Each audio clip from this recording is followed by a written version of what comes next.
And we're live. It is Friday, the 12th of September, 2025. It is 4 o'clock p.m. in Washington, and I am here with Roger Parloff, who is back in Washington from his stint as a maquillard in the Jura in France. Roger, welcome back. Thank you, Ben. Good to be here. And Scott R. Anderson and Anna Bauer, our redoubtable senior editors, are here with us as well. Hey, guys. Hey, Hello. hey. And we have two new faces on Lawfare Live this week. Lawfare's newest senior editor, Eric Columbus, is here with us. Hey, Eric. Howdy. So Eric is has written for Lawfare before. Some of you know his byline, and many of you, I suspect, know his first Twitter and then Blue Sky presence. He is a former Justice Department lawyer, a former lawyer for the House of Representatives, and a general man about legal town and the newest member of the Lawfare team. Eric, welcome aboard. And we are going to be joined later in the show by the estimable Mike Feinberg, who I don't believe has ever been on Lawfare Live, but needs no introduction to this group, has been on Lawfare programming before. Mike is our newest public service fellow and comes to us from the FBI, and we'll be talking various FBI things. But that is all later in the show because we are starting with tariffs. You know, sometimes you guys complain that we don't give enough attention to the tariffs case. Well, today we're leading with it. Scott, the Supreme Court has yanked the tariffs case, granted expedited review. We're gonna it's gonna be the fastest thing ever. What's happened? What do we know? And what does this say about where the justices may be on the federal circuit's striking down of the use of tariffs for purposes of IEPA? So it's an interesting development, not at all unexpected. I don't think anyone that has been following these cases, and there's two separate lines of cases. Technically, there are a few others, but there are two main ones that have kind of come to fruition alongside each other. VOS selections in the Federal Circuit, which came out of the Court of International Trade and Learning Resources, in the DC Circuit, which came out of District Court in DC Federal Court. VOS selections, we saw an opinion we talked about, I think, 2 weeks ago now, from the Federal Circuit, which chose to hear the matter en banc, meaning they jumped right to the en banc phase, basically rejecting the proposition that the IEPA gives the president the authority to install tariffs of the scope he's installing them. They suggest that some tariffs may be permissible, but not the scope under which he's installing them, either under the worldwide tariffs or under the fentanyl country-oriented, country-specific tariffs on Mexico, China, and Canada that were challenged separately from the global tariffs. Now, what's notable about this, DC District Court, excuse me, had reached a similar conclusion, but on a different basis. They actually said IEPA doesn't authorize tariffs at all as a statutory matter. And notably, the two courts had reached contrary jurisdictional conclusions. Court of International Trade and the Federal Circuit concluding, yeah, we actually should hear any challenges to this action exclusively in our court because they relate to tariffs. The DC District Court said, no, actually, CIT, Court of International Trade, does not have exclusive jurisdiction under a statute over this because, in fact, this is a challenge to IEPA action. IEPA doesn't authorize any tariffs. And that was their substantive conclusion, their merits conclusion. IEPA actually is excluded from authorizing tariffs whatsoever, and therefore no challenge to it can be exclusively vested in the Court of International Trade by a statute that says any statute relating to tariffs challenges to a statute relating to tariffs has to be in the Court of International Trade. It's a very unfortunately worded jurisdictional statute for this particular dispute because I don't think anyone knows what the right answer is. The Supreme Court's going to have to decide because there has to be one when you have exclusive jurisdiction or not. So it's inevitably going to find its way before the Supreme Court. What's a little novel about this is that people may recall after the district court decision in Learning Resources, the private parties there actually petitioned the Suprem Court for certiorari before judgment, basically saying, let's just go straight to the Supreme Court on this now. This was months ago. And the Supreme Court's been sitting on that request. Now we see the VOS selection decision come in 2 weeks ago. Oh, and notably, I should say, the Trump administration opposed that request at the time. Now we have the VOS selections decision, which is contrary to the administration. The administration very quickly petitions for cert and says, let's do this on an expedited basis. You can read this as being some tension between the two. And I think some people will and have read this as the court showing some deference or favoritism towards the executive branch on this particular issue because, of course, they ignored the request for expedited hearing from the private parties, but granted it very quickly on behalf of the government. And then technically they did grant Learning Resources request as well. So we're going to hear both cases together at the same time in November.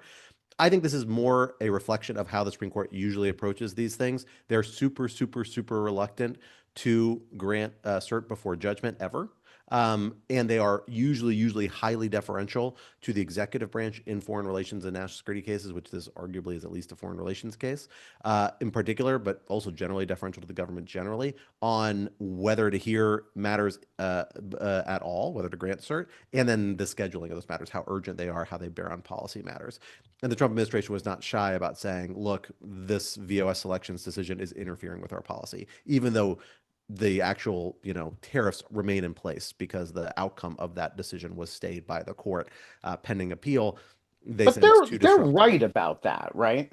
I mean, it You stayed can for a few ask. weeks or until October, but their entire revenue strategy and their basis of interactions with entire swaths of the world is based on the ability for the president to wave his magic wand and impose tariffs.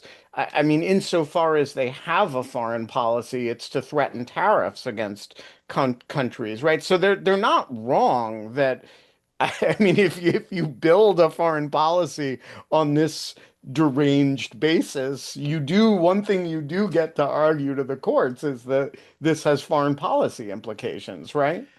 Maybe. I see a contrary argument here, which is that the actual tariffs were stayed. The court could easily have stayed the tariffs further once it granted cert, if it did grant cert. Again, it was always going to have to grant cert in this case eventually.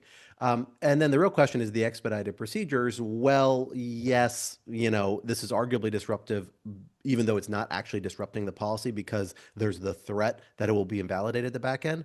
But I would note that has always been a threat here. No one thought that these were on super sound legal ground to begin with. So insofar as certain actors are calibrating their responses to take into account the possibility that the Trump administration's actions will ultimately be invalidated, they're still doing that. And I actually don't think this has changed the party's calculus at all. That said, this is the sort of thing the court routinely defers to the executive branch on. I think it's usually for on average, good reason, even if you can see contrary arguments in this particular case. And I'm not surprised to see the court do that.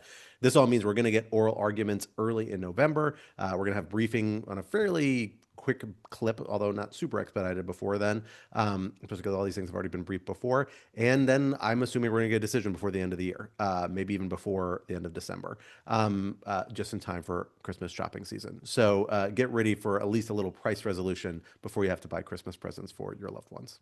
And how do you game out the voting on this? I mean, at the end of the day, I look at this and I say, you know, IEPA is a super broadly worded statute that basically says the president can do whatever he wants in the economic sphere for foreign policy reasons against anybody.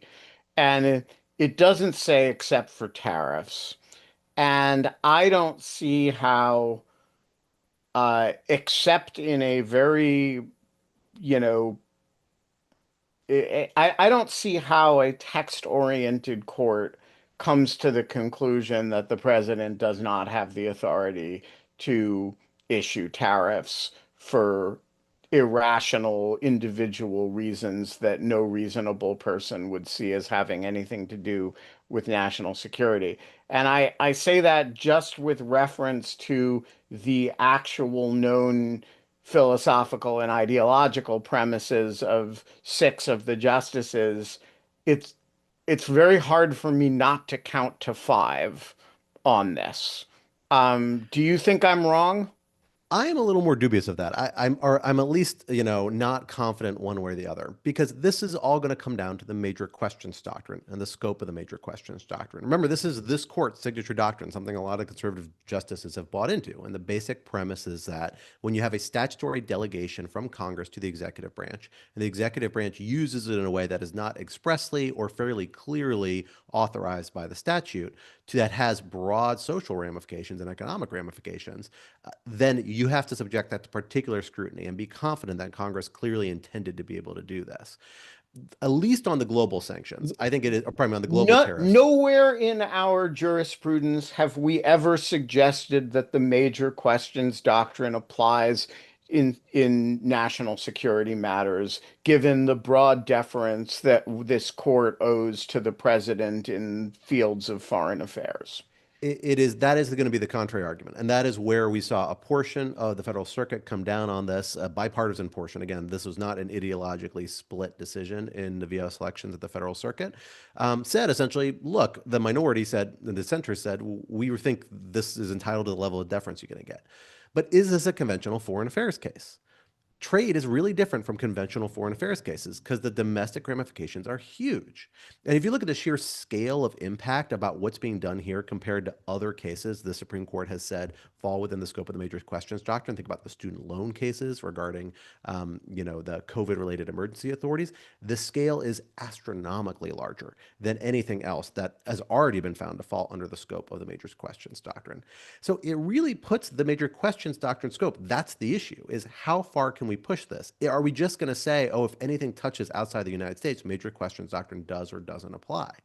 What I will say is that I'm not sure which way this court's going to go on where the limit is on the major question doctrine. I think the fact that this is a trade case, not a sanctions case, makes me think it's more likely it does apply. If this were a sanctions matter, it would be less likely. And if you subject this case and the statutory authorization to the level of scrutiny the major questions doctrine suggests is appropriate, it becomes a much harder case for the government. So it really all hangs on the scope of that doctrine and how far it goes. And I will say, I think a lot of the statutory arguments and legislative history arguments we've seen both lower courts pull in here about the 1974 Trade Act and how we read that in relation to IEPA, those enter in a lot more when you're looking for evidence of clear intent on the part of Congress. And they actually do weigh against the government here. I think in a way that we wouldn't normally in a normally weighted statutory interpretation, but major question doctrine deliberately stacks the odds against the government. And all those factors I think will weigh in more. I don't know which ones the court's going to hang its hat on. I suspect the justices won't fully agree on that, but we'll get there. Now, this is all about the global tariffs. I think the country-specific tariffs, specifically related to fentanyl, because they are less about economic policy, even on their face, maybe stand a better chance of being upheld. The global tariffs are expressly about trade policy, and trade is something that is certainly a foreign relations issue. It's not exclusively a foreign relations issue. So how much foreign relations does it need to be for major question doctrine not to apply at all or weigh at all? That's a hard question for the court. The court hasn't clarified that. It's a new doctrine. We just don't know. All right. Speaking of the Supreme Court equally unsurprisingly slapped a stay on Judge Ali's ruling in AIDS Vaccine Coalition. Scott, remind us what the heck AIDS Vaccine Coalition is and how many times it has gone up and down the ladder, and what Judge Ali did, and why we are so unsurprised that the Supreme Court has stayed. You think you're having a bad year, guys? Imagine being poor Judge Ali. So remind us about the judge on the DC Circuit District Court who is having the worst year of any of us. Well, it is his very first year as a federal judge. Judge Ali was sworn in, I believe, in January of this year at the very end of the Biden administration. This is maybe the very first matter he held a hearing It on is because the it happened very first quickly. case he's ever had to It's hear. extraordinary. There's a wonderful profile of him and using him as a vehicle to examine the DC District Court generally that's facing the biggest raft of these cases in the New York Times Magazine, I think by Emily Bazelon maybe 2 months ago, 3 months ago. I highly recommend it to folks. He's a very interesting guy. I think he's handled this case very savvily, given that it is a really hard case with genuine questions of first impression, not one, but like several questions of first impression implicated by it. But where we were essentially on this case is that, remember, this case had gone all the way to the DC Circuit panel where they had rejected a preliminary injunction Ali had issued earlier in the case because they said, no, the Impoundment Control Act is the exclusive remedy for appropriations violation. And that means the DC District Court lacks jurisdiction. The en banc looked at this on a petition for rehearing and decided not to grant the petition for a hearing, but coincidentally, the panel decided to revise its opinion and effectively change its substantive holding, where they changed their holding to say, actually, what we were talking about is just about challenges arising from the Impoundment Control Act. If there is a basis for a claim on another statute like the 2024 Appropriations Act, that can be a separate grounds from which we'll have to deal with if the plaintiffs raise that. Note the plaintiffs did raise that, and Judge Ali expressly relied on that for that initial preliminary injunction. Regardless, a legal fiction so that the en banc could avoid having to reverse the panel opinion, which is something the DC Circuit does not like to do en banc. It's doing all sorts of weird things en banc this term, precisely because of this friction between these conservative panels and the conclusions they're reaching and their views and their desire not to expressly rebuke them. Sent the matter all the way back to Judge Ali, who basically then had to issue the exact same preliminary injunction he issued previously, clarified around a couple points about rescission, to on the basis of the 2024 Appropriations Act exclusively and not the Impoundment Control Act. That was put in place on September 3rd. Right before that happened, the government introduced a rescissions request for the majority, not all, but the majority of the funds in dispute in this case to Congress, which has 45 days to process, but this money all expires in less than 45 days on September 30th. So this is the government trying to implicate what is commonly known as a pocket rescissions. The government has argued, including in this litigation now quite expressly, that if this money is still around and the Congress hasn't acted on the rescission request once the money expires, that money will then cease to be appropriated, and therefore we don't have to spend it, and we win. To prevent that outcome from happening, Judge Ali, or from I should say, mooting the case, Judge Ali had installed a preliminary injunction that said, government, you need to keep working on processing and obligating these funds up until the September 30th deadline, so that if on September 29th we decide you have to spend all these funds, you can do it by September 30th. And you don't moot out our potential conclusion that you are obligated to spend these funds just because you were not taking the steps to affirmatively obligate them. Again, it was very clearly designed to try and keep everything as neutral as possible so that the courts would have maximum flexibility. But the Supreme Court has stepped in now and stayed that preliminary injunction.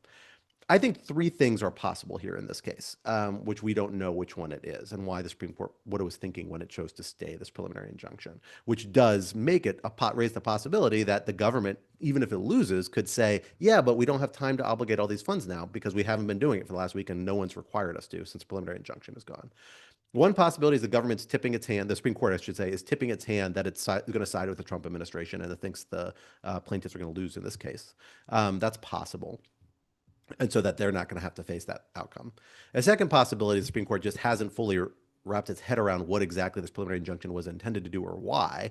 I found this doubtful because Judge Ali has been very clear about this and is very express about it, but I wouldn't rule it out entirely as a possibility. The third possibility, which I lean towards, but I'm not 100% sure, is that there were two possible grounds the parties raised. One about the court's inherent equitable remedies, and another about a statute enacted shortly before the Impoundment Control Act intended to preserve the availability of funds that were subject to litigation at the time.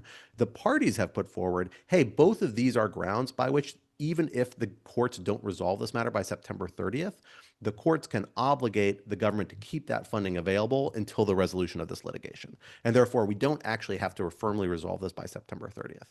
Judge Ali, very understandably, I think, said, I don't want to rely on those at this stage. Let's just do the preliminary injunction and keep the government working on this.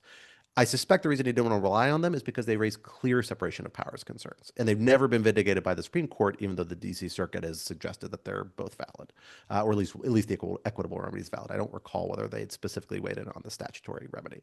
Well, the statutory remedy, in my mind, is more persuasive because of that separation of powers concerns. So it's possible the court is tipping its hand instead that it thinks one or both of these remedies are likely available if we get to the point that the government loses and the money cannot be spent purportedly by September 30th. Then they will use one of these remedies to say, no, actually, the money doesn't need to be spent by September 30th. You've got extra week or two, whatever time you need government until we resolve this dispute with finality. We don't know which of those it is because the Supreme Court didn't explain itself on this particular matter. We don't know what the basis of it is. Did say that the private parties, not the government, are intended to file a brief today. I did not see it filed last time I checked, but I haven't checked in the last hour or two. And then we may get Supreme Court additional motion on all that. They will have to issue some sort of indication before September 30th. So I suspect in the next week or two, we'll have clarity on this. And how much time, if you imagine that we want we want the ability for Judge Ali and then subsequent appeals to, on September 29th, say, you must go ahead and process this money and obligate this money. How much time does the government need in advance of September 29th to be in a position where where it can comply with such an order? Well, Does fortunately, we don't anybody have to know the answer guess. to that? Well, the State Department has actually specifically represented in this litigation an answer, and they said it was going to take them 45 days. Weirdly, the exact amount of time that the Impoundment Control Act gives Congress to act on a rescissions request, which I don't think was entirely a coincidence. But regardless, they said, hey, look, we need to start obligating this stuff on August 15th if we're going to pay it out by September 30th. And they said this actually months ago in this litigation. And Judge Ali has structured his preliminary injunctions all around that timeline. And he's made this point time and time again, including a very sharp footnote in this latest preliminary injunction, saying the government is complaining about the fact that it is somehow unable to do a rescissions request or complaining about this timeline now. This timeline is a timeline of their own making. They could have made a rescissions request months ago. They could have sought to appeal my preliminary injunction months ago, which the government actually did not seek to do. They let it stay in place for a very, very long time. The subtext of that, I suspect, because they were planning to lean on the pocket rescission theory, which did not come into play until 45 days out from the deadline.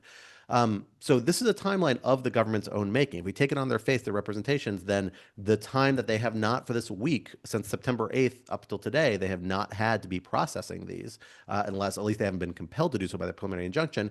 That means they may be 5 days less of obligated funds that will be available, even if they decide they are going to lose. And every day that passes, that's less and less and less. And presumably that is the harm to the government that they sought the stay for. They're going to say, well, look, the court's directing us how we handle our obligations day to day and directing us to obligate these funds that we may not have to pay out. That's a big waste of government resources. And the Supreme Court has suggested, has been very sensitive to the suggestion that micromanaging an agency and forcing an agency to do things it doesn't otherwise have to do actually is a real cost to the government. They've weighed that very heavily.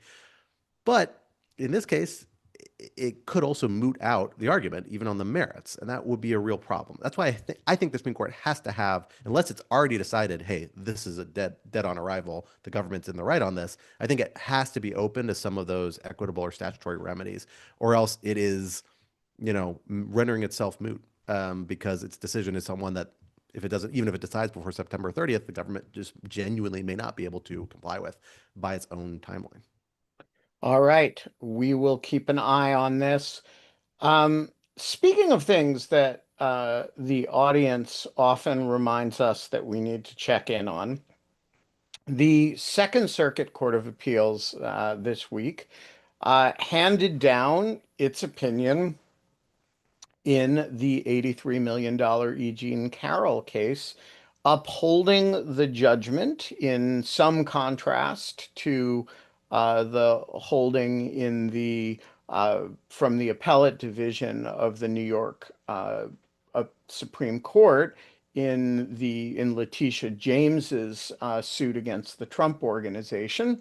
Roger, what did the Second Circuit find, and what do you make of it? Yeah, this is, as you said, this is the $83.3 million verdict. This is called I'm sorry, Carroll 1, Roman numeral 1. So this was the first case filed in 2019. Um, and this was the Bergdorf Goodman incident. It was just defamation at this point. She was a New York Magazine article came out which excerpted a forthcoming book in which she described this incident in the Bergdorf Goodman fitting room, um, digital penetration by Trump, and he responded with a series of. She also alleged uh, uh, penile penetration as well. But later on, a jury will reject that. Anyway, it's filed as a defamation case, but he is president.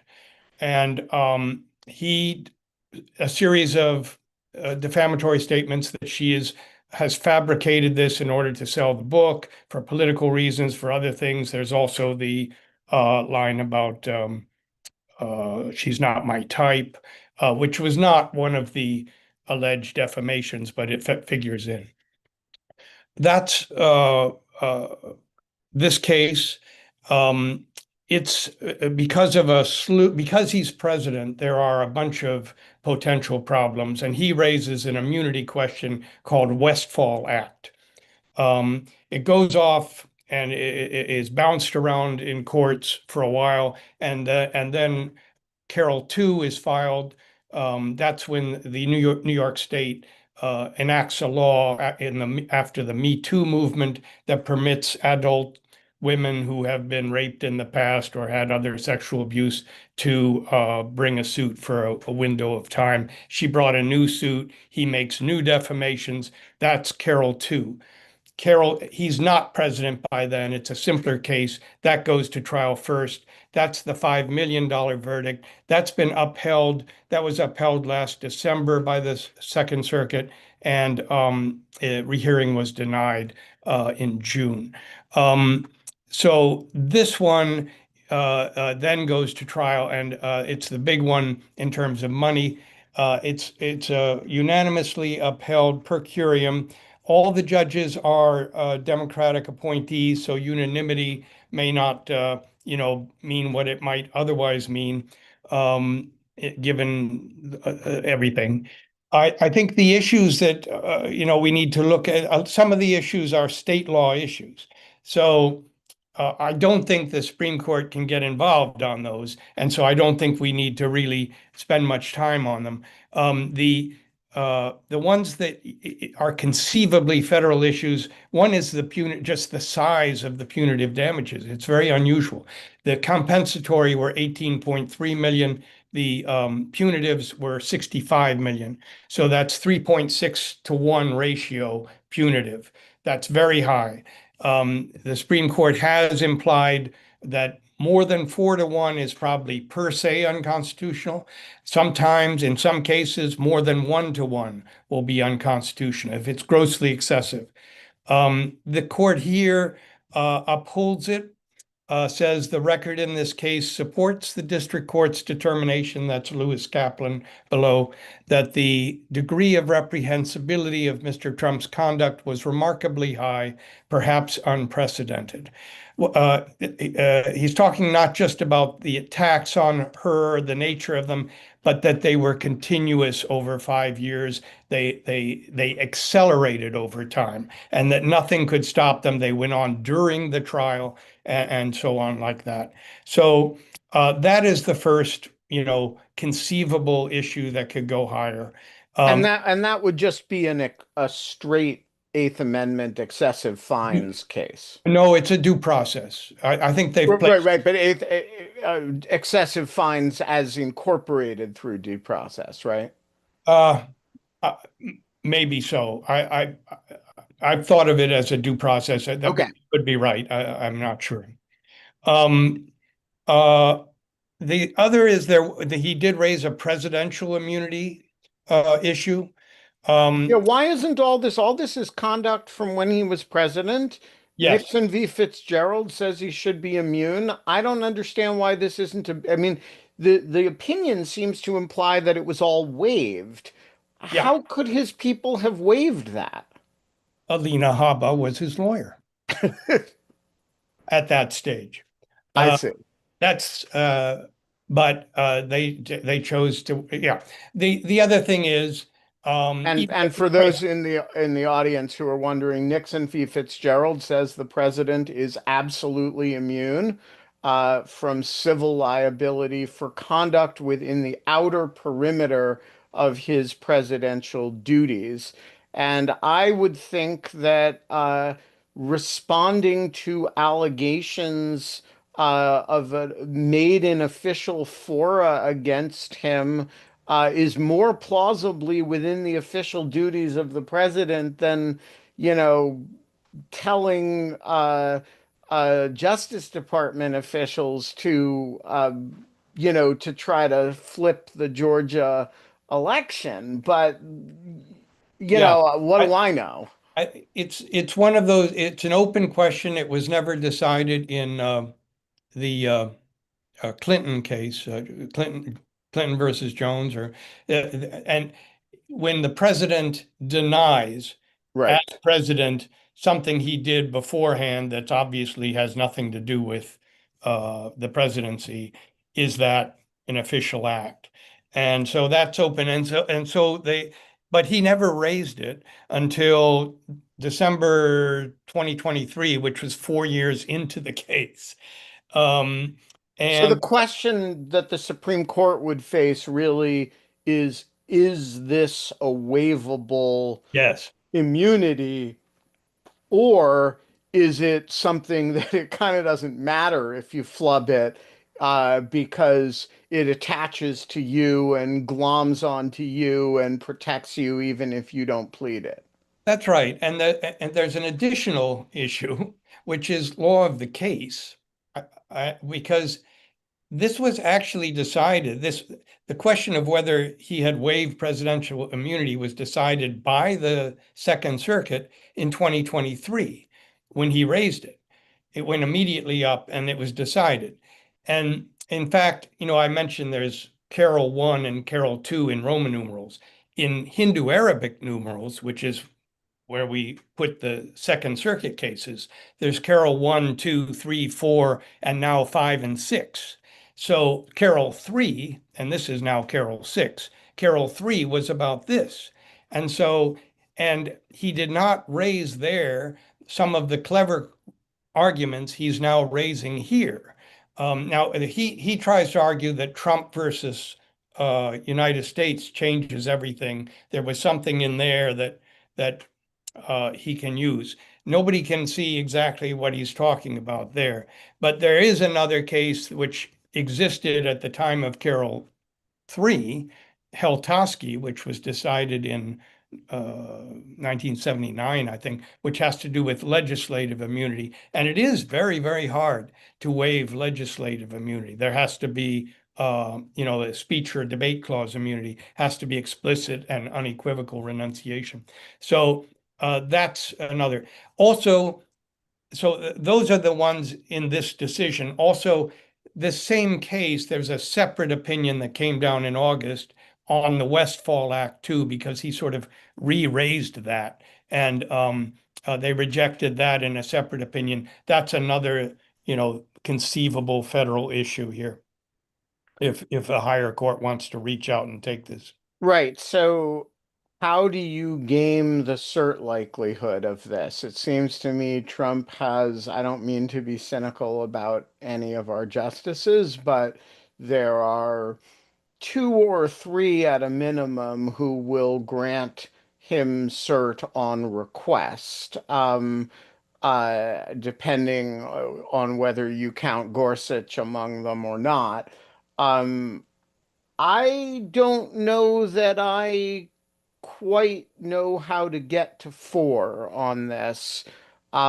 It does seem like if you're a Trump sympathetic but centrist or one of the non flag flying or RV driving justices. Um, uh, it does, you could argue that this is just money and he's got a lot of it, right?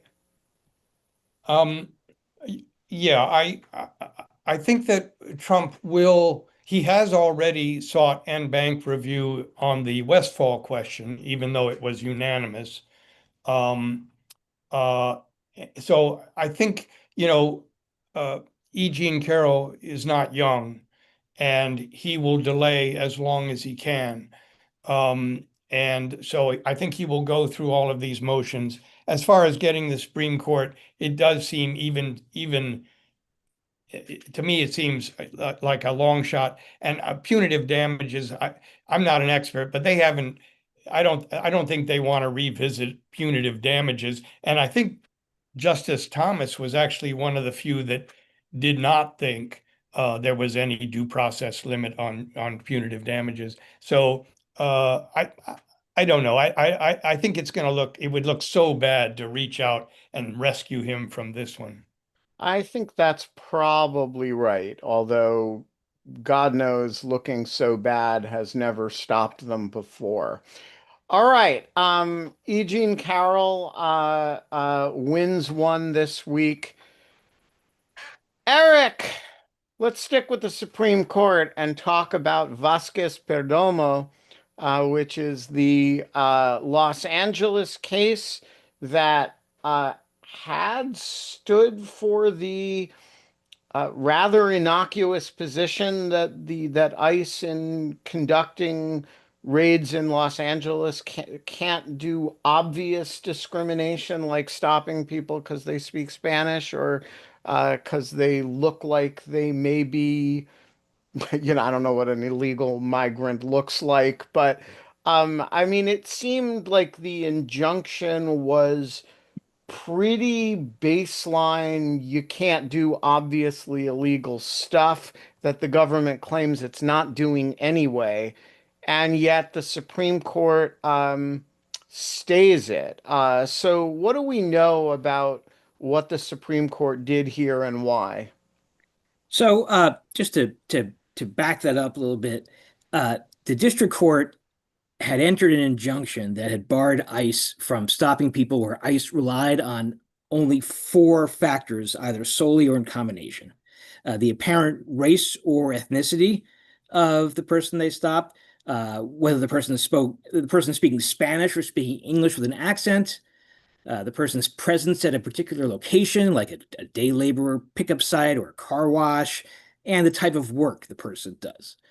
And so five men in June who been during the midst of the big surge of federal law enforcement in LA, five men who had been arrested by ICE sued, seeking an injunction against relying on those factors alone. And they were joined by a couple of advocacy organizations whose members had allegedly suffered the same, union slash worker organizations.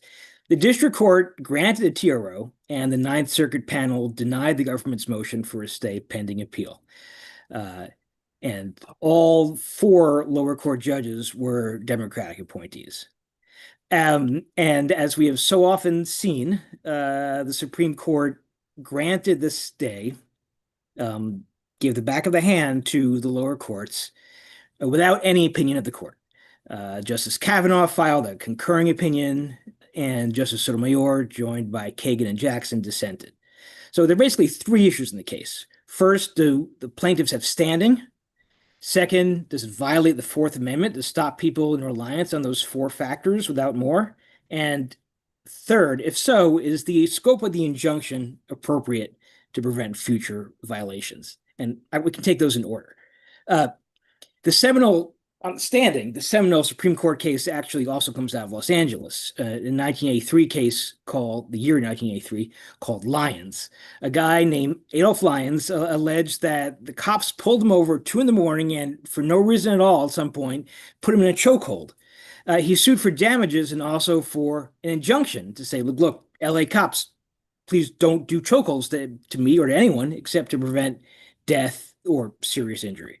And in a 5-4 decision, the Supreme Court said that Lyons lacked standing to pursue his claim for an injunction because it was just speculation to assert that Lyons himself would again be put in a chokehold. Now, the lower courts here in this case concluded that this is a very different case from Lyons, because the chances that Lyons would be stopped for pulled over by the cops and then put in a chokehold was quite low, of those two things happening once. But here, this is very different because it's just a question of a stop, not a subsequent action. And the lower courts concluded that there was a realistic threat that these plaintiffs would be stopped once again, relying on nothing more than the four factors. One plaintiff had been stopped twice in the span of 10 days. And there was evidence in the record that ICE went back to the same places repeatedly. And, Mr. Lyons, at least, could try to drive in a way that he would be less likely to be pulled over by the cops. But these plaintiffs couldn't do anything to avoid being stopped by ICE unless they chose to just stop going about their lives. And Justice Kavanaugh, in his concurrence, basically says this is a lot like Lyons, and he just did not address how the lower courts distinguished Lyons. And these lower courts wrote like 130 pages of opinions told between them, and he just doesn't really engage at all. And Justice Sotomayor's dissent echoed what the lower court said. That's the standing issue. The Fourth Amendment issue, then. There is a Supreme Court case in 1975. The Supreme Court held that to stop someone for immigration purposes, officers need only reasonable suspicion to believe that someone's here illegally. Now, that's a lower standard than probable cause, and it's the same standard that's used for, say, a stop and frisk. If the cops come up to you on the street and they want to check to see maybe if you've got a gun or something, it has to be specific suspicion about you personally. It can't be generalized. The court also held in that case that the Border Patrol did not have reasonable suspicion to pull over a car when the sole basis was the apparent Mexican ancestry of the occupants. And basically, the Supreme Court said, look, there are tons of people who look like they have Mexican ancestry, but a relatively small proportion of them are aliens and who are here illegally. But there's kind of in dicta, for some reason, they add another sentence that says, well, the likelihood is high enough to make Mexican appearance a relevant factor. It just can't be the only factor. Now, 25 years after that, or 24 years, the Ninth Circuit has a case where at a checkpoint in a county where 73% is Hispanic, and the Supreme Court the Ninth Circuit says, where a majority or a substantial number of people share a specific characteristic, you can't use that for reasonable suspicion. So you can't use apparent Hispanic ancestry as in the Ninth Circuit, or at least you couldn't at all after that case, where when you're in an area that is predominantly or very largely Hispanic. Lower court said, On the theory, as I understand it, that it's just not probative of anything there because 70% of the citizens or people who are here legally will also have look like they have Hispanic ancestry, whatever that means. yes, 70% of the residents, the people who might be going through the checkpoint, Right. the total denominator. So the lower court didn't find those four factors enough. They noted that about 47% of the Central District of California is Hispanic. As to the factor of speaking Spanish or English with an accent, they said, look, that's far too common. They had stats that show that I think in that district, 38% of residents speak Spanish at home and 55% speak any foreign language. The third factor of being in a specific location, they couldn't find any evidence in the record that was probative, even if there are illegal immigrants who could be found working there. And the type of work, likewise, they found no reason to say that was relevant, because types of work like a day laborers typically include both illegal immigrants and legal immigrants.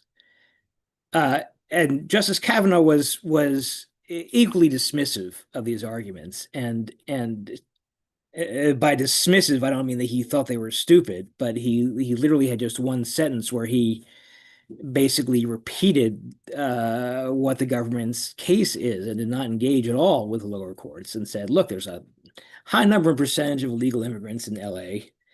They many of them don't speak English. They gather in certain locations to seek daily work, and they often work in certain types of jobs that are specifically attractive to them because they don't require paperwork. And that's it. It was literally one sentence. Now, it was a very long sentence, but it was still just one sentence. And Justice Sotomayor in dissent basically unloaded on this and basically said that any Latino who works a low-wage job is fair game to be seized at any time, taken away from work, and held until they provide proof of their legal status to the agent's satisfaction. I would modify that slightly to say that that applies in the Central District. It's not clear whether it would apply in cases elsewhere, but certainly might. Sorry, Central District of California. And she pointed out that the government suggested that they had cases where a workplace was known to have hired 100 undocumented folks the previous week, and they might want to go there. And she said, look, if you want to do that, knock yourself out. It's not covered by this injunction because it applies only to those 4 factors. And if you have additional factors, then that's not covered by this. There's also kind of a tension between Kavanaugh and Sotomayor in what these stops are like. Kavanaugh used the term brief many times, brief stops. And He's channeling the Terry stop idea. exactly, yes, of a stop and frisk. But as Justice Sotomayor noted, and there are these ideas, and the record has as evidence of they're hauling people away and taking them to other locations to check their documents, maybe where they have better databases to verify, or better equipment to see whether documents are forgery, and taking them away for maybe half an hour, taking them away from work. Presumably, they might not be getting paid for that time, and in some cases, the allegations are that the ICE agents have been rather violent in apprehending people. I mean, certainly we've seen that in videos all around the country, and in some of these allegations here in this case, where that, and to which Kavanaugh says, well, look, if that's a separate issue. If you want to file an excessive force claim, go, deal with that somewhere else. And so, I mean, this is like just, again, this what we've seen over and over again, this kind of.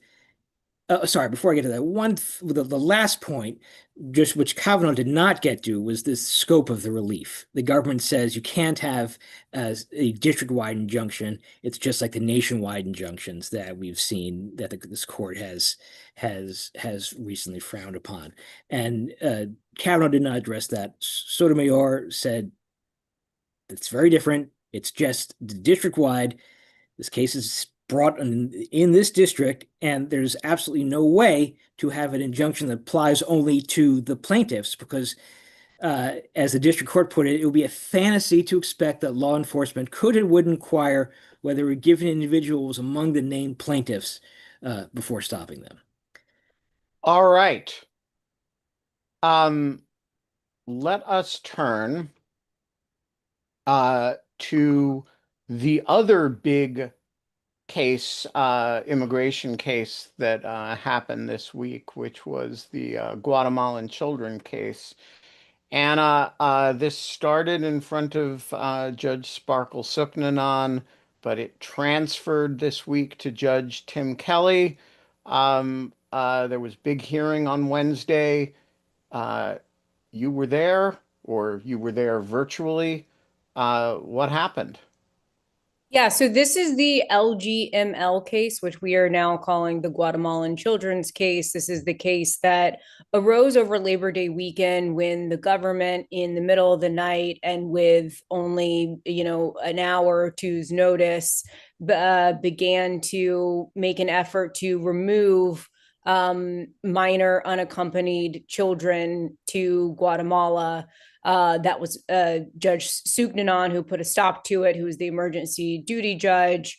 But it now is before Judge Kelly, who is a Trump appointee, who held a hearing this week on Wednesday on the plaintiff's motion for a preliminary injunction, which would potentially, if granted, extend the order to stop these removals while the litigation continues.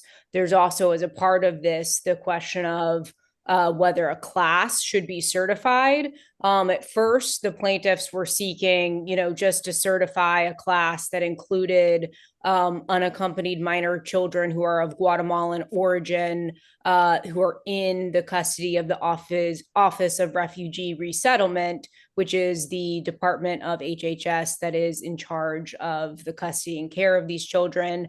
However, it has since expanded its request to include, all unaccompanied minor children in the custody of ORR because of developments that occurred a week after Judge Sugnanon entered her temporary restraining order, in which it became clear that the government may have been taking steps to also remove children who are from Honduras and El Salvador. So we get to this hearing on these issues. Roger and I covered it. I am going to try to go through this quickly because we have so much more to get to.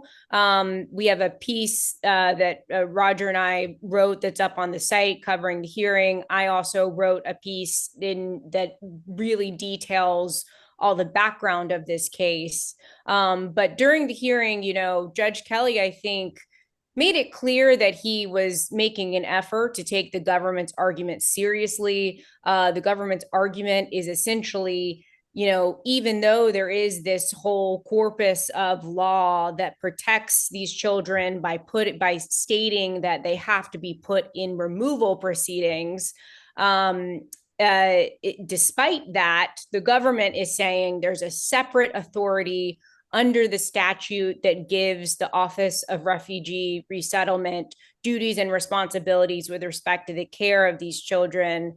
And one provision says that one of those responsibilities is reunifying children with parents abroad where appropriate.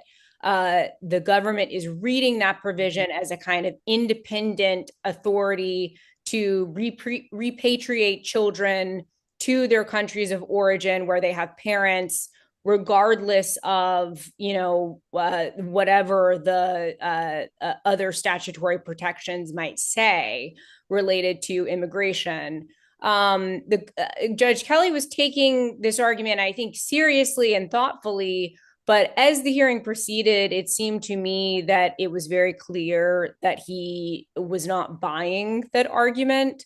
He had a lot of questions about where has the government ever made this argument before? Because it is quite clear that the government has not relied on this provision before to mass deport unaccompanied children. I will say that one thing that I get the impression from coming out of the hearing is that maybe he has some questions about to what extent he should certify a class and to how broad that protection should be.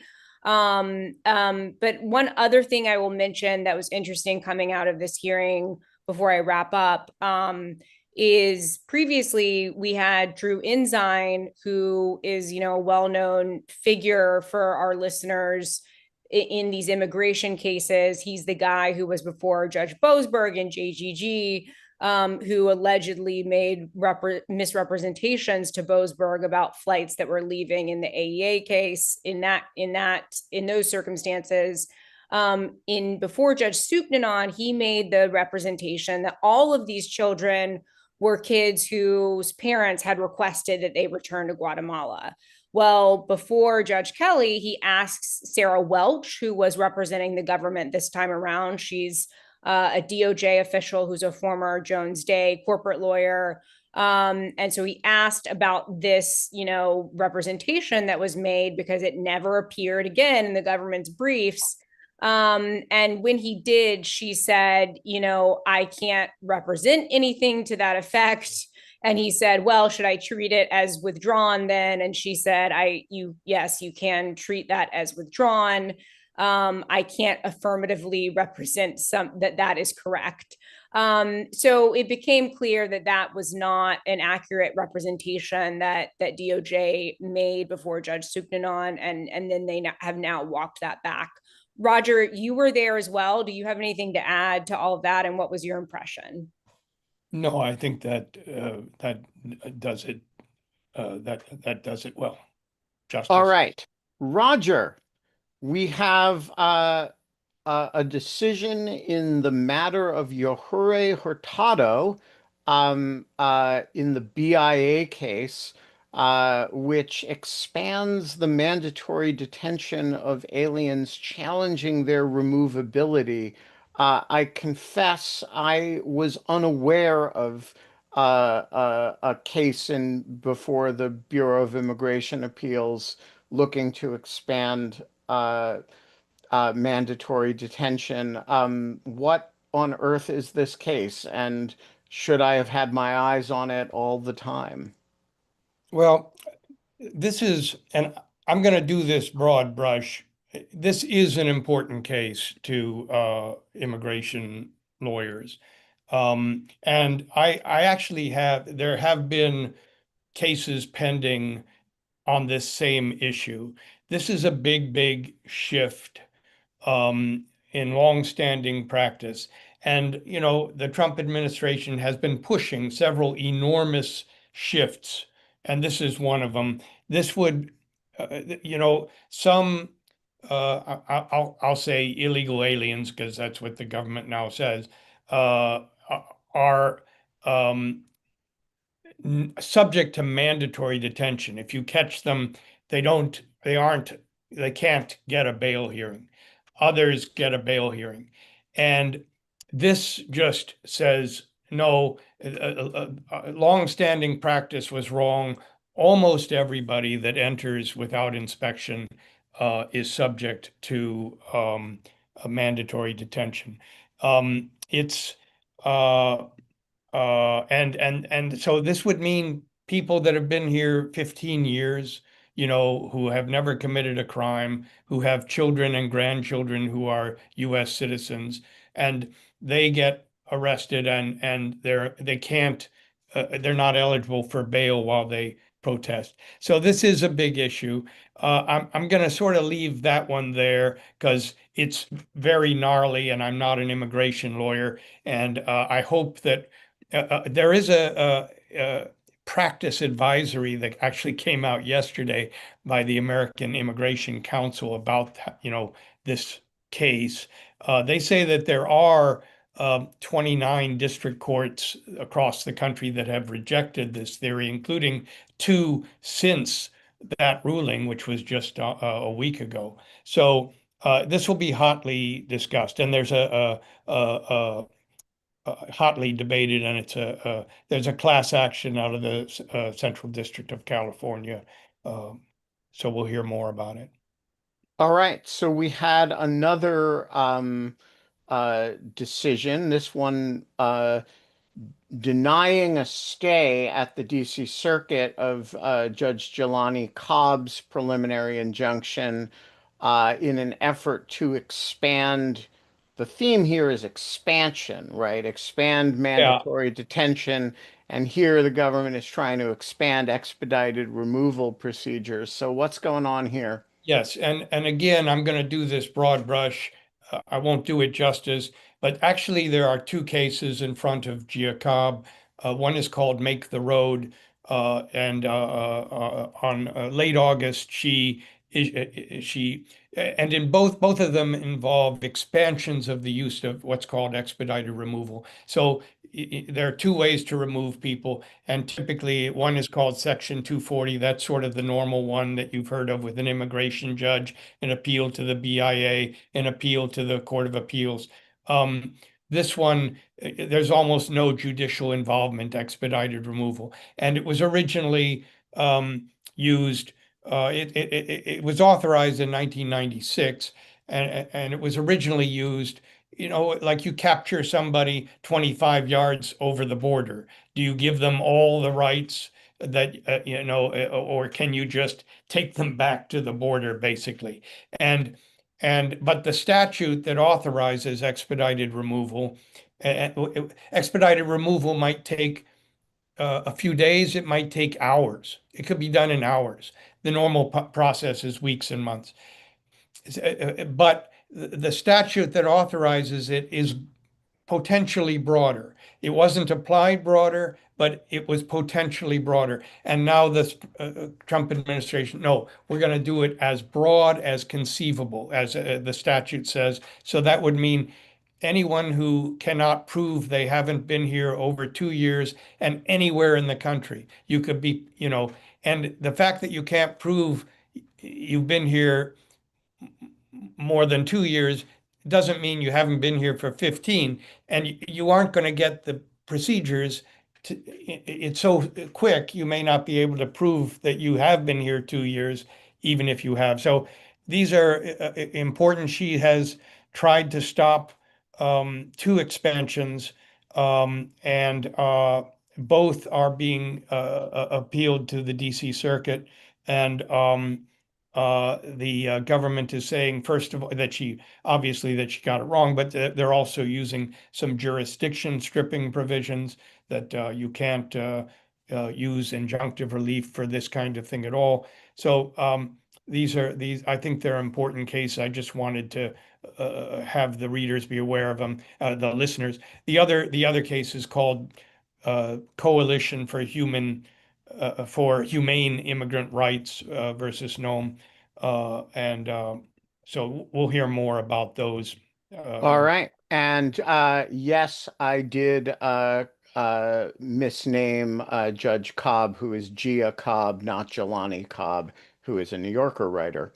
All right, Mike Feinberg, let's change gears and talk about matters FBI. Three of your former colleagues have just sued the director of the FBI and others, alleging the improbably, in my view, that they are so obsessed with their social media presence that it's getting in the way of their performance of, things like running the federal government.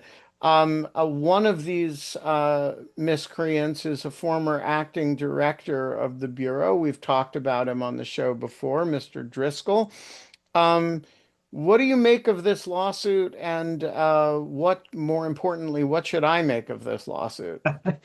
Um, this is marking a turning point in terms of how aggressively the senior leadership of the FBI, namely Patel and Bongino, and as of now, the second deputy director, who I believe reported for work this week, um, they're really getting more aggressive in their sort of ideological, hierarchical purge of the senior executive service ranks of the organization. What has been happening and what has been widely reported on by people like Adam Goldman over the past 6 to 8 months is that when there was somebody they wanted to push out, they would essentially call them on a Friday, say, you need to resign. If not, come Monday, we will fire you and you will lose your pension and your benefits. Or maybe we'll just transfer you to Huntsville, Alabama, where the FBI maintains a campus. This is the first time we're seeing them actually terminate people's employment.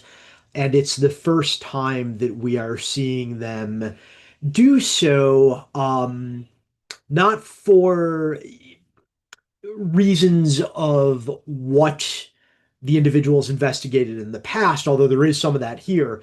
What we're seeing is they are firing people for refusing to carry out personnel decisions that are clearly in violation of FBI policy and clearly illegal.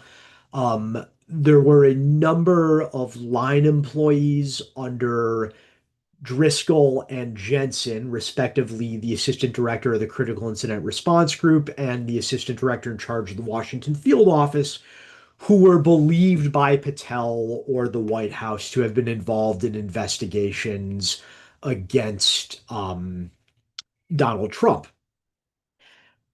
The Jensen and Driscoll were told to fire these people. Jensen and Driscoll refused, and so Jensen and Driscoll themselves were fired. The case against Evans is a little bit more nuanced. He appears to have been fired because he was one of the senior human resources executives at the time the COVID vaccine policy was being enforced. But what all three of them have in common is that they have been fired for explicitly following FBI policies that conflict with the directors and the White House's personal wishes. And is your impression that I mean, so far we have seen very few people contest their dismissals. You've spoken publicly about the circumstances of your departure, and you're kind of the only one. Um, do you take this as a sign that other former Bureau people are starting to speak out? Should we look at this as the thin edge of a larger wedge, or is this three just very egregious cases where, candidly, one of them is a former head of the Bureau, if only for an hour and a half, and did service under circumstances that were very widely admired in the Bureau, and so has a a degree of, I don't know if it's uh, Political capital. political Yeah, capital among to the burn workforce. that other Yeah. people may not have. How do you read it with respect to what it says about where others are, about speaking out, about taking legal action, Mhm. etc.? So I'll say a couple of things. These three plaintiffs are materially different from everybody else who has left the FBI under what I will politely refer to as strange circumstances. That they were fired.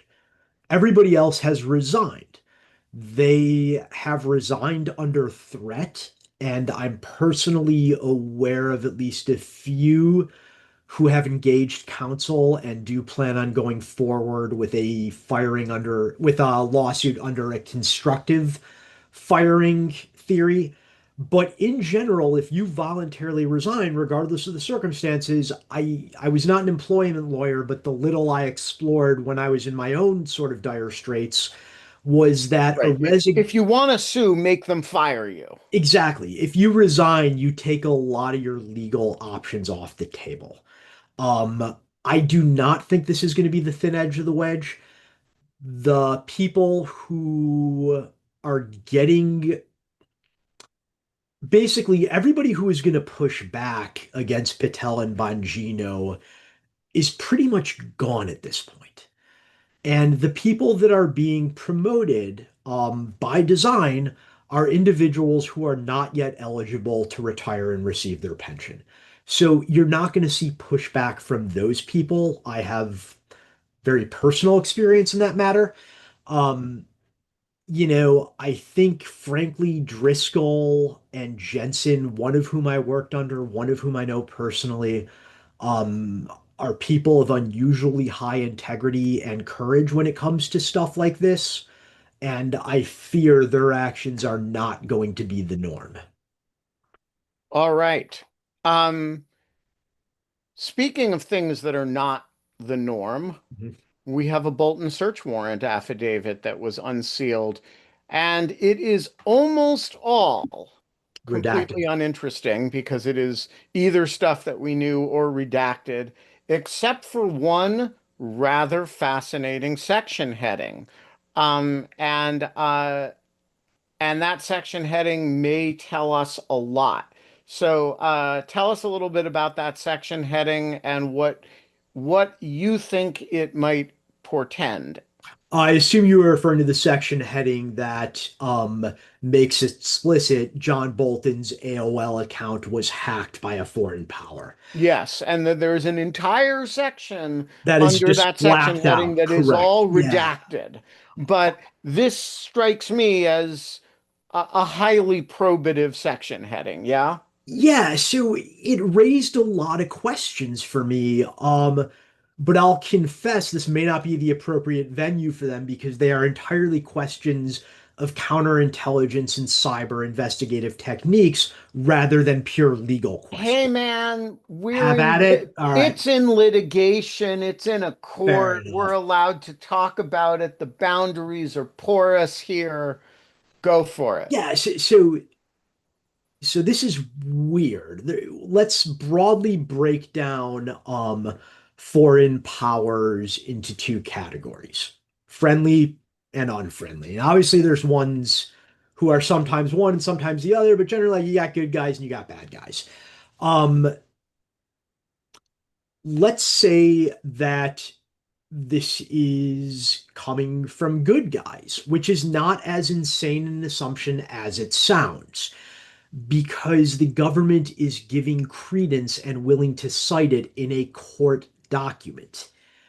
Why was John Bolton's email account being hacked by a service that is friendly enough to then turn over the fruits of that hacking to the US government? But should we assume that's I'm what happened, or No, no, not should we necessarily. assume that There's a three hostile possibilities. power hacked it and we hacked them? That's one of the three possibilities.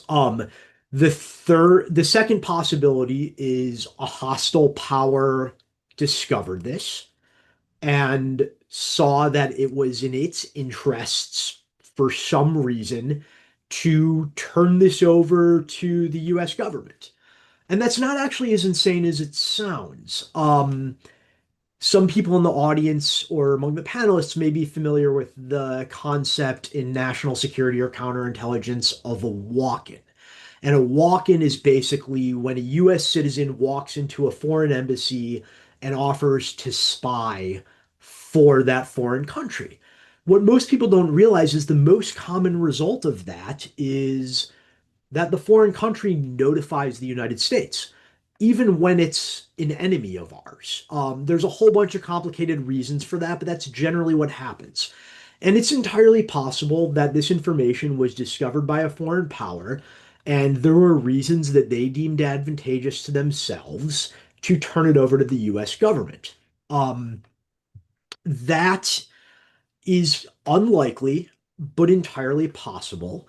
It raises the issue of creating a really screwed up incentive system for how we treat cyber intrusions as a matter of policy, but it's not something that can be taken off the table. The third possibility is the one that you raised, which is a foreign power hacked into John Bolton's accounts, and we or an allied nation, probably one of the Five Eyes, in turn hacked into them. Now, Right. that is the one that makes the most sense, but there's a wrinkle there. In order, there's a couple wrinkles actually. This was not a classified affidavit. There are no banners at the top and bottom, which have been X'd out. There are no portion markings for each paragraph. So this was offered to the court under unclassified circumstances, which means this is eventually going to have to be turned over to the defense. Whoop, I think we may have lost Mike. Um, so I will take that over and just say that Is willing to burn some sort of, if we hacked into a foreign government or you're back. okay. So what I was saying is this is not classified. SEPA is not going to play a role with respect to this search. And what that means is that we are willing to give up in open court the fact that either we or allies have SIGINT or cyber access into a foreign adversary. I cannot stress how rare that is. I don't know that I ever saw us get approval for affirmative use of SIGINT, which is what this would be considered, Right. in an unclassified case in close to 2 decades of working counterintelligence matters.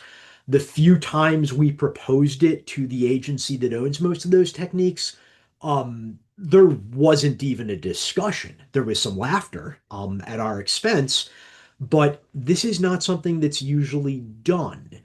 And what I extrapolate from that is that because this was offered at an unclassified level, there was some very seriously high executive branch approval for what happened.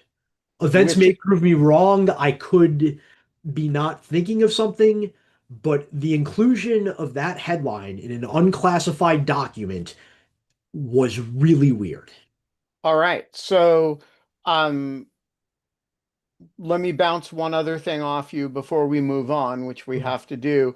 It seems to me the other thing that headline says is it answers the question of freshness, right? This stuff Yeah, was yeah, sitting around, everything else that we knew, other than stuff whispered in the ears of journalists, was about a book that Bolton published 5 years ago now. June of 2020, I believe. Right. So this is more recent, and presumably what's in those blacked out passages is X country hacked John Bolton's AOL account, and Yep, in that AOL account was the following evidence of classified material that is uh, improperly stored at his house. Is that a correct. fair Yeah, presumption? yeah, this is probably how they got over it. And I don't know, because the use of SIGINT in a criminal proceeding is so rare, I'm only aware of one case, and it was under very different circumstances. Um, because it's so rare, I question if this was a recent hacking or if this is an old hacking that got recently processed. A lot of the stuff that we collect, we don't actually analyze right at that moment. It sits in storage for a little while. Or There's it issues gets of linguistic, processed by NSD under one administration, which decides which declines to which prosecute. declines Right. to pursue it further, and then say a new FBI director who's already put has an enemies list, which is convenient because it helps you know whom to investigate, finds out that there is this disparaging material about a presidential critic, and that is, of course, catnip. Yeah, and I just, because this is such a set of rare circumstances, I don't know how that gets over the staleness requirement. Um, we're gonna have to have another discussion about this as the case progresses and we learn when the information was collected, when it was processed and or translated and disseminated, and how that might toll what would otherwise be a prohibitive statute of limitations. All right, so I am going to skip the Charlie Kirk matter because everybody else is covering it exhaustively, and it is not yet fully in litigation. But Mike, before we move on from it, do you have any thoughts related to the FBI's performance in that regard that we should talk about before we skip it? I have a lot actually, but I'll keep them short out of consideration for the other topics we still have remaining. The first is the individual, the subject who is now in custody, was captured in 33 hours. So I spend a lot of time now critiquing the FBI. I do want to take a moment to praise the workforce of the Salt Lake City office and the local management there. I know the SAC, he is a very squared away person of high integrity. I want to also praise local law enforcement, which played a huge role in this. And I also want to point out that there was a lot of luck involved. The guy turned himself in. It came after information that was revealed in an investigation was divulged to the public, which may have upped the pressure, but like a lot of things came together and that's a good ending. Um, I'm not going to address Kash Patel's tweeting during the investigation, other than to say it's anomalous and inappropriate, but other people more eloquent than me have done so. I'm just going to point out one thing about his behavior that has not gotten any media attention yet.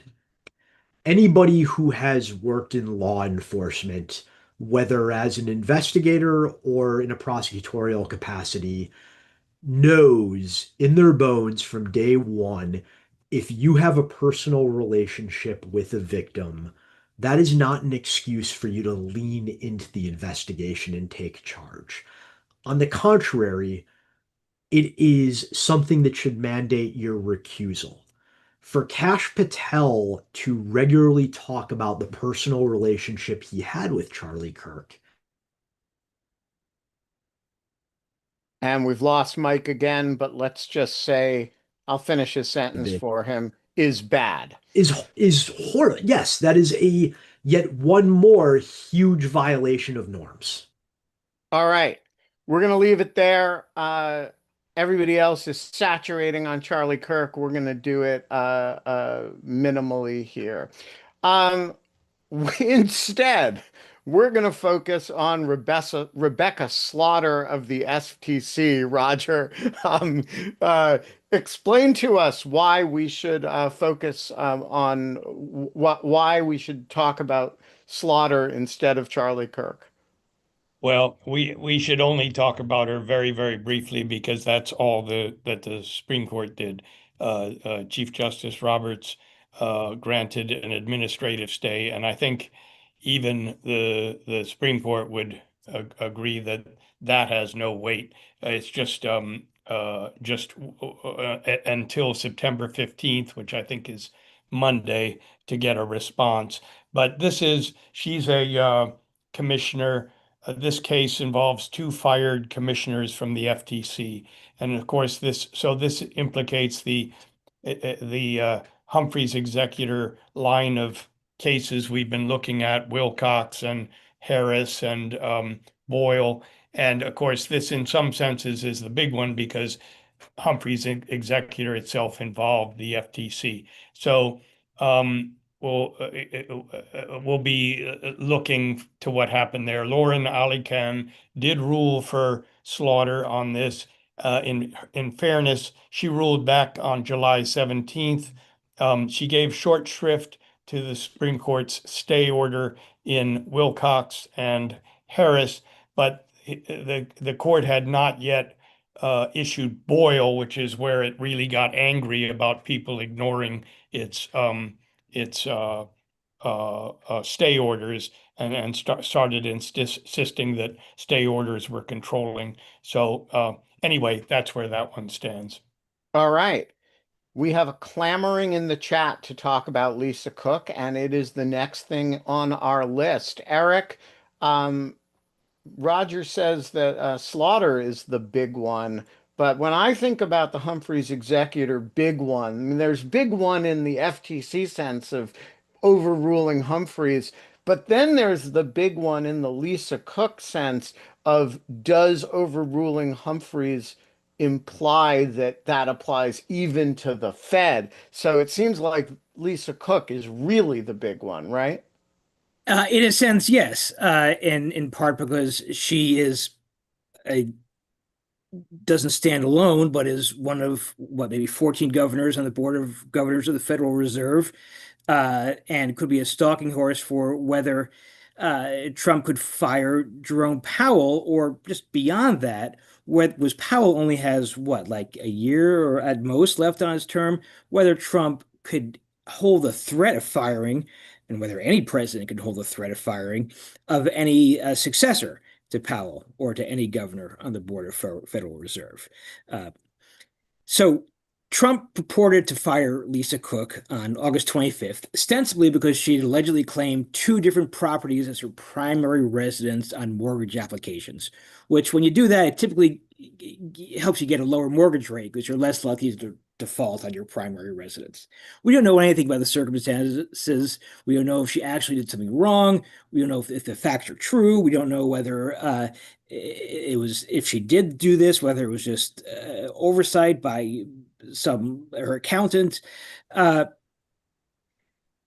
What we do know is that the Federal Reserve Act, 12 U.S.C. 242, says that each governor has a 14-year term unless sooner removed for cause by the president. Now, as basically Roger has previewed, and listeners may recall, the Supreme Court has basically blown up nearly every statutory protection for presidential appointees. But in the Wilcox case, it carved out in dicta an explicit protection for the Fed. And stated reasons didn't really make much sense, but the unspoken reason seems to be that they feel that politically messing with the Fed could carry far worse consequences. It's basically that, the unitary executive is the unitary executive, but the Fed's really important. Yeah, it's something like that. I mean, I thought the whole government was really important, but yeah, but not like the Fed. I get, let's take all animals. Some animals are more equal than others, Right? In Animal Farm. So now, so the statute allows removal for cause, and Cook sued, and she argues mainly that her removal was not in fact for cause, and that it thus violated the statute. She says that she claims, and I'll pause to say that this every single person in the world would agree, basically, that Trump's stated reason was protectual. It didn't have to do with her mortgage. And that even if it wasn't, it still doesn't constitute cause. She also says that she's entitled to notice and an opportunity to be heard before getting fired, which she did not receive. The government obviously disagrees on those points and says that even if she was fired for cause, Trump's action is not subject to judicial review. So this is Judge Cobb again, had the case, and she looked at the history of the statute, similar statutes and dictionaries to try to figure out what it means to be fired for cause. And she noted that generally, and this statute dates back to 1913, but then it was removed in 1933. So she focused on 1935 when it was restored. But she found dictionary definitions to be inconclusive. She noted that generally speaking, prior statutes around that time limited the grounds to some combination grounds for termination to some combination of inefficiency, neglect of duty, or malfeasance for presidential removal of agency heads or members. But here Congress said just for cause. So Judge Cobb said, well, that's got to mean something more than inefficiency, neglect, or malfeasance, but it can't mean anything the president wants. Given the Congress's strong desire at the time to insulate the Fed from political meddling. And so the judge drew a line, basically, and say, look, it has to relate to in-office conduct. It can't relate to anything that took place before that. Now, there's a wrinkle there is that the judge said, look, it could include conviction and incarceration because that obviously would interfere with performance. Now, quite tellingly, she did not mention indictment in there because it is certainly possible that Trump would try to would have DOJ indict her, have a grand jury seek to indict her, shall I say, for this behavior. But the judge implicitly indicated that would not be good enough. All right. So we need to speed through the rest. So we have so what is her status going into? I think there's a Federal Reserve meeting next week, right? I believe it's on Tuesday, and we may be talking about this case again next week because the D.C. Circuit set the government appealed.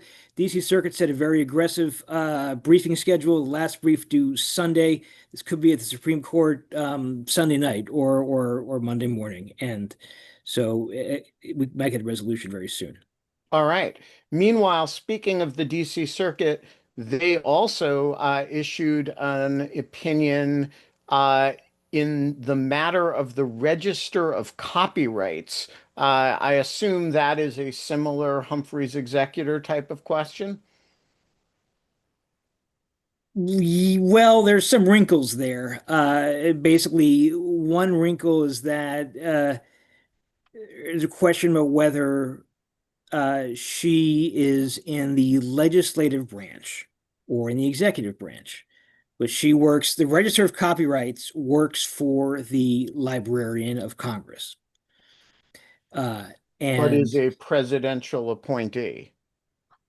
the Librarian of Congress is a presidential appointee, but is generally regarded to be working in the legislative branch, similar to the head of the GAO. And it's the Library of Congress is a kind of a hybrid organization. Right. There's DC Circuit case law that says that with some copyright authorities, um, the Copyright Royalty Board, I believe it's called, is clearly an executive function. But at the opposite extreme, and I don't think there's case law on it, the Congressional Research Service, which advises Congress, is clearly doing the work of Congress and would be a legislative agency. So there's questions about where she sits. And Uh, so where did the DC Circuit leave it? the DC Circuit said concludes so the judge below, Judge Kelly, said there's no irreparable injury here because at the end of the day she'll get her job back or not, and if there's damages she could get those, but losing your job is generally not irreparable injury. DC Circuit said not so fast. This is very different. This is a generally extraordinary situation, um, basically because there are real separation of powers questions because it's not clear, among other things, whether she is in the legislative branch or the executive branch. And if she's in the legislative branch, then her firing is arguably unconstitutional because only the Librarian of Congress could fire her, and she could not be replaced under the Federal Vacancies Reform Act as the president purported to do.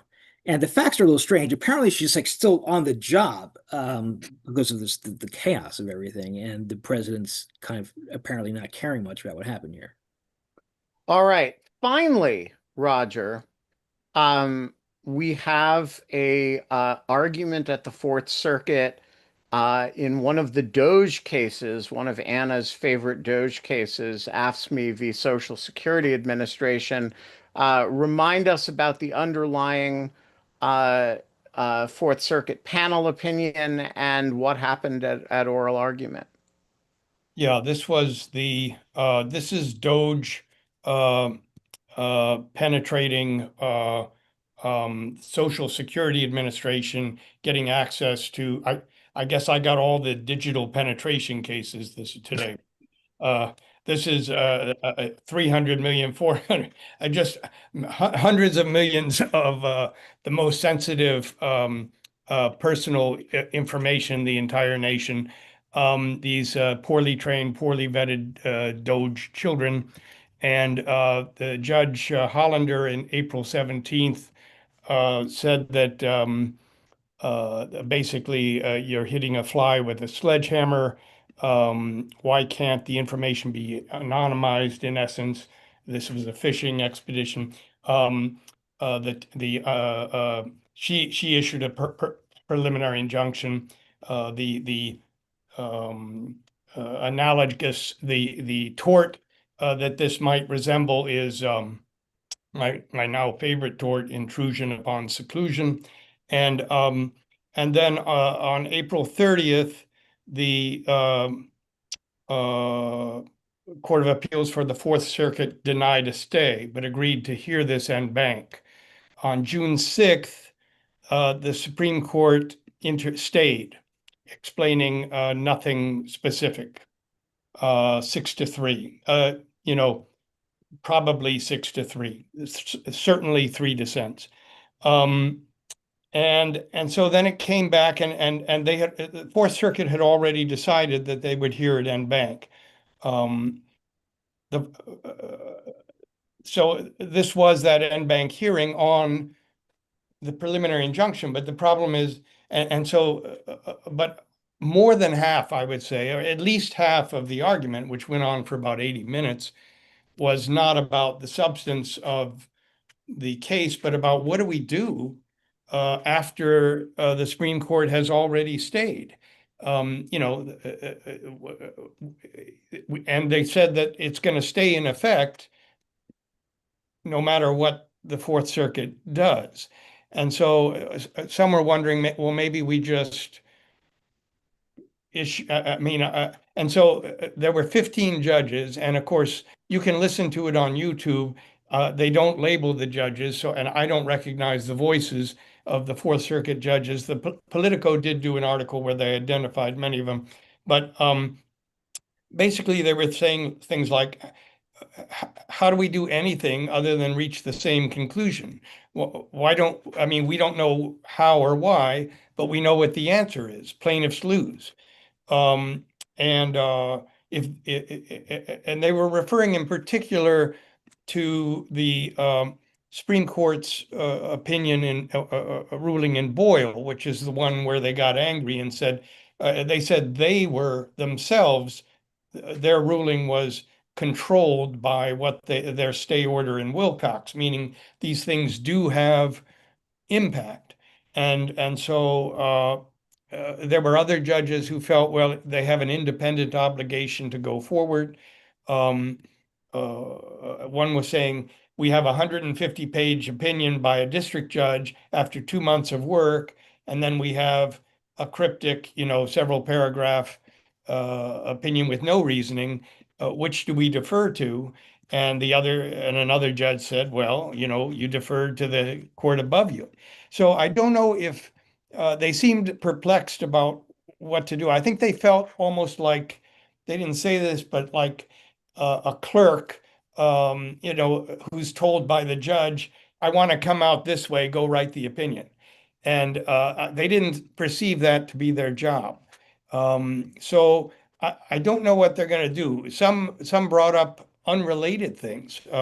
This same court, in a similar case, AFT versus Besant, had a panel decision 2-1 that adopted a weird, a weird reasoning that actually one of our participants, regular participant David Emery, had been asking about earlier, and I wasn't prepared at that time. But in that panel, one of the judges said that, well, in a preliminary injunction case, you're trying to decide if the plaintiff is likely to prevail on multiple decisions. They have to prevail on all of them, you know, standing, irreparable harm, the merits. And so I'll just read you that ruling because some of the judges clearly wanted to just take this opportunity to overrule that ruling, which was, he explains it in a footnote. An example for clarity, if plaintiffs on a case had a 70% chance of prevailing on each of 5 independent issues, but they needed to prevail on all of them to receive relief, then their likelihood of overall success is 75% times 5, which is about 24%. So despite being 3-1 favorites on each issue, plaintiffs are 3-1 underdogs on the case overall. So plaintiffs lose. I think so one judge wants to take the advantage to overrule that, even though it's not in this case. Anyway, it's quite a mess. A lot of people were expressing, were venting.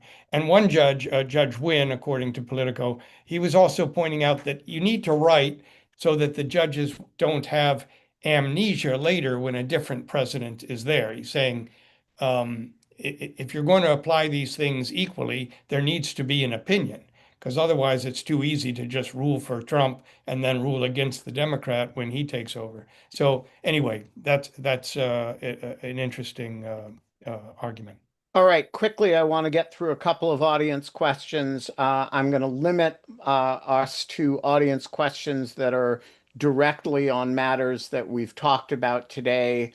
So Josh asks, in the most optimistic timeline for E.G. and Carroll, when might she get the $83 million? What do you think, Roger? Uh, I haven't added it all together. Uh, they're good at delaying.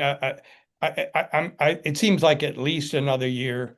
Yeah, generally speaking, look, you have, assuming she does not get cert or en banc review, you got to give her, uh, you got to give them 6 months on the cert petition and probably 3 months, maybe a little more on the en banc review, minimum. So I would say if you get, if all goes well for her, she gets, $85 million a year from now.